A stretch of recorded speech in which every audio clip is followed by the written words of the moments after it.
I find the time for spiritual practices because it is necessary to align your mind, body, and spirit. And I am led to share symbols and sigils are not a new age thing. They don't belong to religion. They don't belong to organizations. They are very ancient, like this symbol right here. This does not belong to Hecate. The cross doesn't belong to Jesus. The cross is a demonstration. These symbols are demonstrations. They, that was confirmation right there. They carry frequency. And so when people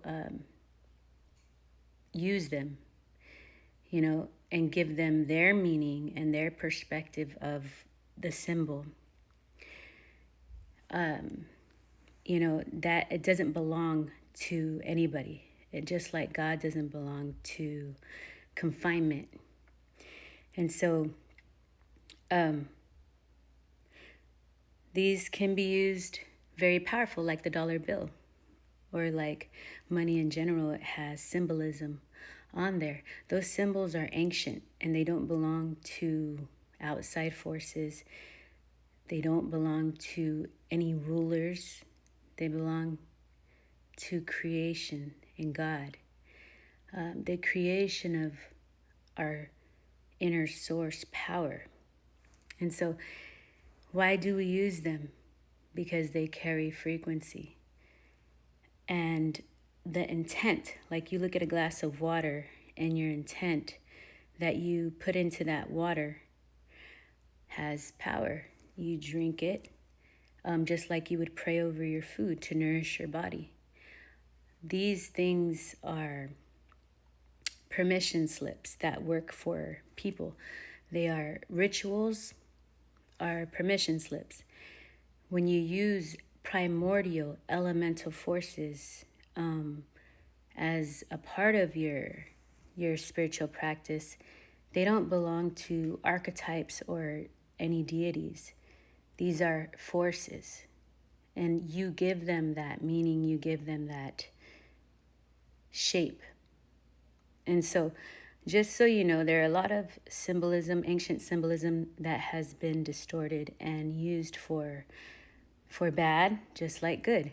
And I just want to say one more thing, that, experiencing trauma, experiencing conditions of trauma, post-traumatic stress, and being a mother, an autism mom, has taught me a lot of healing. So through your suffering, through your pain in life, there is healing. Our darkness is a part of us, our dark and light. The yin and the yang balance and coherence, is power. Developing spiritual practices is key, because with repetition, when you act on with good intent and you replace those negative behaviors with positive ones, through repetition, it changes the wave shape and the patterns.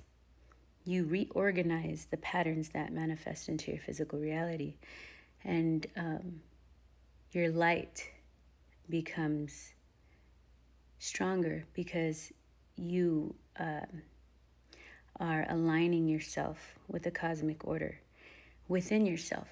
Your body is the shape of a cross, and the two opposing sides are the extremes. You have the physical world and you have the non-physical world, the spiritual world, that converge together to form your reality. And so your higher self and your lower self, and your higher self is your air energy, your lower self is your water energy, your emotional body, and your fire is your creative spark, your divine spark, your passion that burns within. And so aligning those elemental forces, earth, air, fire, water, and spirit, helps you to utilize your life force energy to the fullest. When you are aligned, you are using your whole body system structure. You are tapping into the full version of your true authentic self. You're embodying your true authentic self when you're in alignment.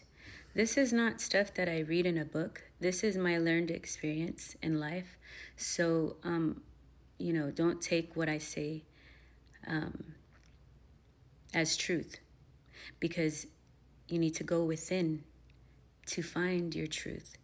The path is narrow and many few will go because it's within us. Many few will look within. And so look within for the whole truth, because everything outside of us is half truths and used as guides to guide us into our inner self and have a positive experience on life, because how you perceive life will become your experience of life. And so with that being said, I hope everybody has a great day. Bye.